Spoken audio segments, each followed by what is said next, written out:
Have you ever sacrificed something important for peace with someone only to regret it? As we get older, we often become more generous with our time, energy, and even our money, especially when it comes to family, friends, or people we care about. But here's the truth. After 65, there are certain things you should never sacrifice for anyone, and holding on to them isn't selfish, it's survival. In this video, we're diving into 6 things you should fiercely protect, no matter who asks or how gently they ask. These are boundaries that protect your health, your dignity, and your well-being. And if you've ever felt guilty about saying no or wondered whether your needs still matter, they do. In fact, they matter more now than ever. Stay tuned until the end because the last point we'll cover isn't just important. It might completely change the way you view your relationships and your responsibilities. And it could be the reason you finally feel at peace with saying, "That's not okay with me." This isn't about turning your back on others. It's about turning toward yourself with the same kindness you've spent your whole life giving to everyone else. Let's get started. Number 1. Your health and physical well-being. There's a quiet bravery in putting your health first, especially when you've spent a lifetime putting others before yourself. After 65, your body becomes your most honest companion. It tells you when it's tired, when it needs movement, when it craves rest, and when something just isn't right. And yet, too many older adults push past those signals in the name of helping someone else, accommodating requests, or simply not wanting to seem selfish. But here's the truth. If your health declines, everything else around you does too. Harold, 78, used to babysit his great-grandchildren twice a week. It brought him joy, but it also exhausted him. He didn't want to disappoint his daughter, so he said yes, even when his back hurt, even when he wasn't sleeping well, even when his energy started to dwindle. Eventually, it caught up to him in the form of a small fall, and that was his wake-up call. He realized that being kind didn't mean ignoring himself. So now he helps, but only when he feels strong, rested, and able. And the beautiful part? His family still loves him, and they understand. Because when you communicate your limits with honesty, people who care about you will listen. There is nothing noble about wearing yourself down to prove your love or loyalty. In fact, there's something much more powerful about saying, "I want to be there for you, but I also need to be there for myself." Your medical appointments matter. Your quiet mornings matter. Your choice to walk instead of drive or nap instead of push through is not weakness, it's wisdom. It's the earned right to treat your body like something sacred.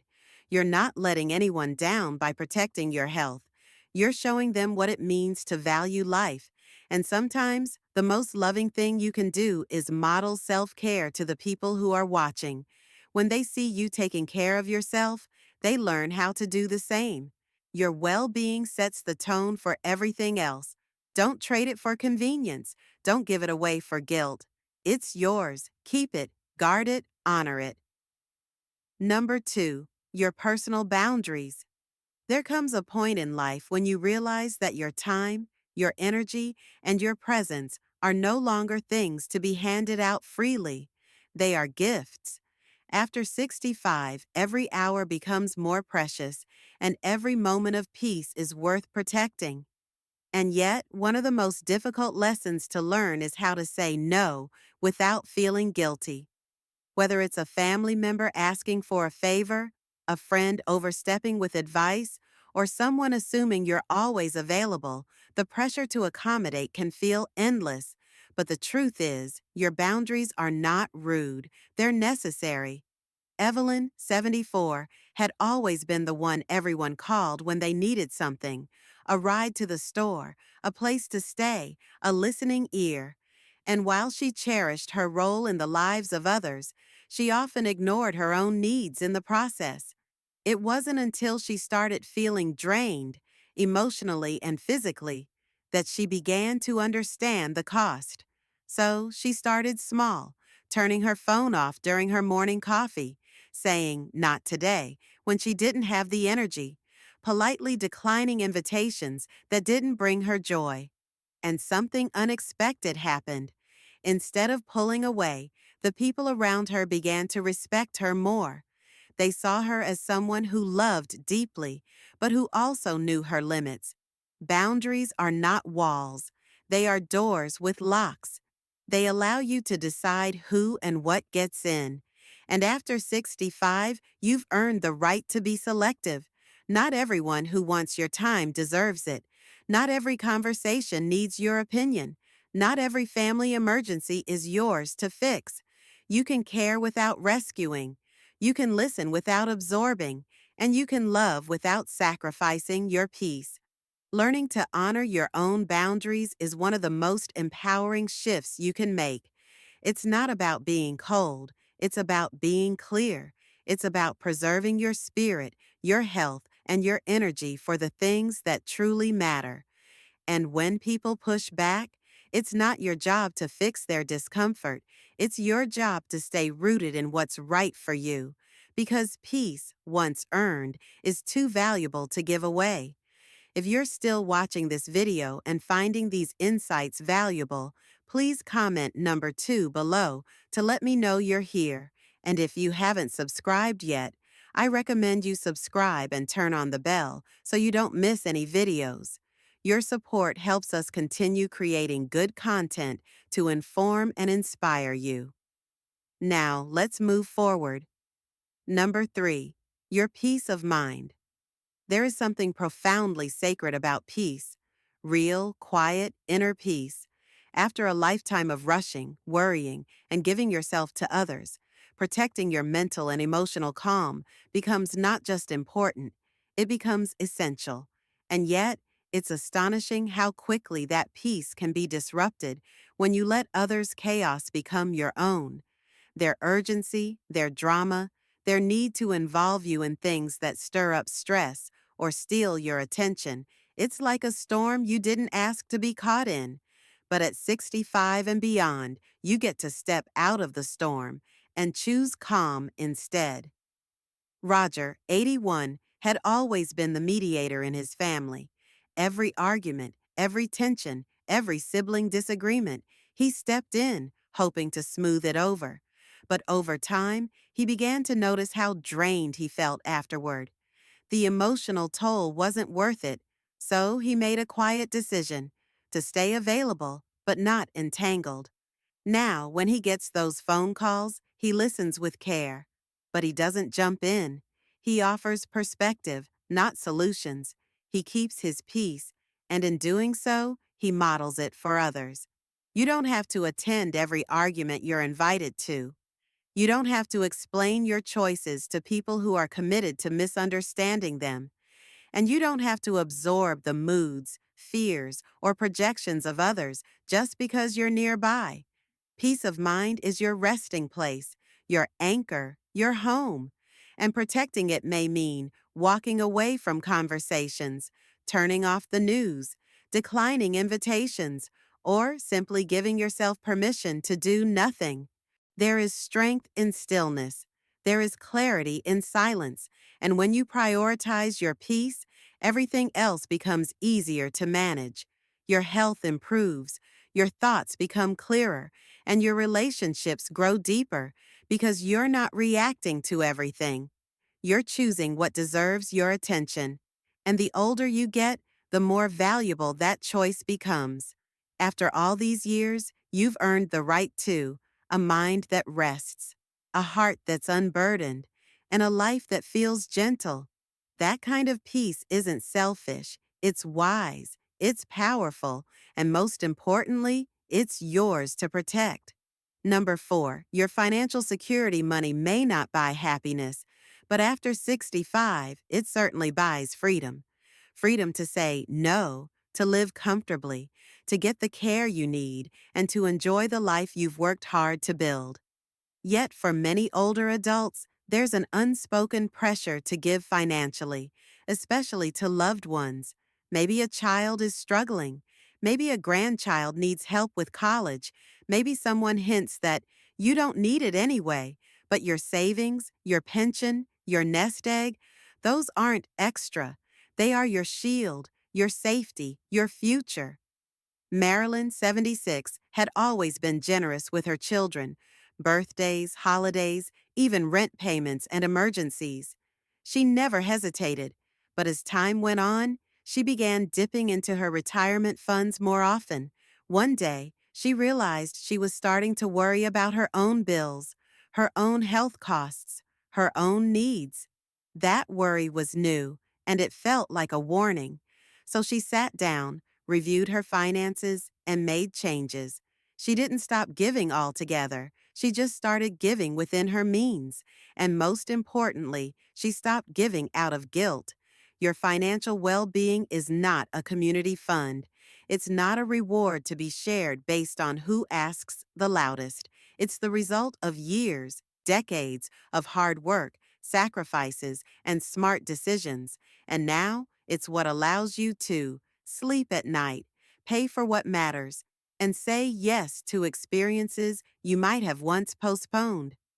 Giving is beautiful, but giving at the cost of your own security, that's a price too high to pay. It's okay to say, I can't help with that right now. It's okay to say, I need to make sure I'm taken care of first. And it's absolutely okay to protect what you've built, even if it disappoints someone else, because no one else is going to pay for your medication, your housing, your peace of mind. That's your job now, and it's one worth doing with care and confidence. If you're still watching this video and finding these insights valuable, please comment number 4 below to let me know you're here. And if you haven't subscribed yet, I recommend you subscribe and turn on the bell so you don't miss any videos. Your support helps us continue creating good content to inform and inspire you. Now, let's move forward. Number 5, your self-respect and dignity. There's a quiet kind of power that comes with age. It's not about being loud, forceful, or proving yourself. It's about knowing who you are and standing by it no matter what. And yet, even after 65, it's easy to feel the pull of people-pleasing, especially when you love those around you. You might find yourself agreeing just to avoid conflict, staying silent to keep the peace, or tolerating disrespect because it's not worth the trouble. But your dignity is always worth it, and your self-respect is never up for negotiation. Thomas, 84, had a neighbor who constantly made snide remarks about his age. Still trying to mow your lawn? Don't you think it's time to slow down? It started as jokes, but over time it chipped away at how Thomas felt. He didn't want to be rude, but he also didn't want to feel small. One day he simply said, I take pride in what I do, and I'd appreciate it if you didn't comment on it. That moment changed everything.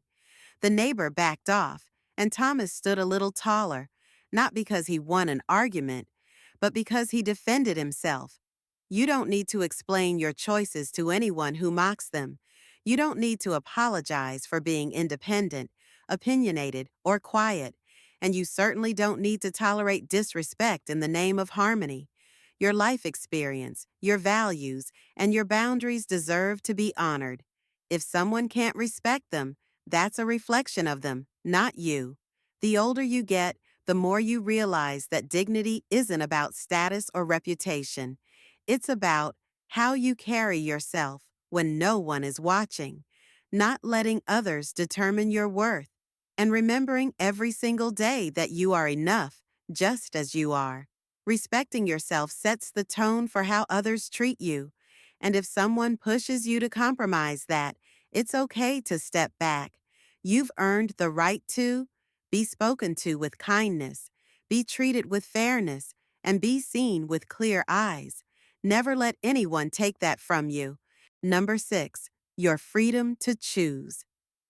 How you live at this stage of life, your choices should feel like yours, not based on obligation, not shaped by pressure, and certainly not dictated by someone else's expectations. After 65, your days are yours to design, whether that means sleeping in or waking early, spending time with people or embracing solitude, moving to a new town or staying exactly where you are. Your preferences matter, your desires are valid, and your freedom to choose how you live each day is one of the most valuable things you own. Joanne, 79, had always dreamed of living near the coast, but she stayed in the city for years, close to her children, close to routines, close to what felt familiar. Then one day, after a particularly long winter and a conversation that left her feeling invisible, she asked herself a question she hadn't dared to ask in decades. What do I want? That question led her to pack up and move to a quiet beach town 2 hours away. Now she spends her mornings walking along the shore, reading in the sun, and chatting with neighbors she chose. And the best part? Her family still visits, but now they come to her, on her terms, in her space, in a life she chose. You don't need to justify your preferences. You don't need to wait for permission. Whether you want to, travel, simplify your space, stop attending events you no longer enjoy, or try something completely new. It's your right. You've lived enough years being everything to everyone. Now it's your turn to be true to yourself. And if someone challenges your choices or tries to guilt you into changing them, remember this. Loving someone doesn't mean living for them. You can love fully without sacrificing your freedom. In fact, when you live honestly, when you wake up and do what feels right for you, you become more present, more joyful, more alive. And that presence is the greatest gift you can offer. You are not here to be managed. You are not here to be molded. You are here to live freely, boldly, and authentically. That freedom is not a luxury, it's a birthright, and it's never too late to claim it. If you're still watching this video and finding these insights valuable, please comment number 6 below to let me know you're here. And if you haven't subscribed yet, I recommend you subscribe and turn on the bell so you don't miss any videos. Your support helps us continue creating good content to inform and inspire you. Now, let's move forward. Final thoughts. As we wrap up this video, I want you to take a quiet moment and think about everything we've just covered. Which of these 6 things have you found yourself letting go of, maybe without even realizing it? Which ones made you pause and think, that's something I need to protect better? These aren't just concepts, they're lifelines, and the sooner you begin honoring them, the more empowered, peaceful, and fulfilled your life becomes. There's a powerful kind of freedom that comes with age, but only if you claim it. That freedom allows you to say no without guilt, rest without apologizing, give without depleting yourself, and live in alignment with your own truth, not someone else's expectations. That kind of life doesn't just happen. It's built day by day, choice by choice, boundary by boundary. The beauty of being over 65 is that you no longer need to chase validation. You've already proven yourself in more ways than anyone can count. Now, your only job is to honor the life you've built, protect the things that matter most, and live with the kind of wisdom that only time can teach. And if anyone questions your decisions, remember, you're not living their life, you're living yours. Thank you for joining us today. We'd love to hear from you. Leave a comment below and share one thing you learned today and how you plan to use it in your life. Your thoughts are important to us, so don't hesitate to share them. Reading your comments gives us great motivation and encouragement. If you enjoyed this video and found it helpful, please like, subscribe, and share. Your support helps us continue creating good content to inform and inspire you. Thanks for watching, and we look forward to seeing you in the next video.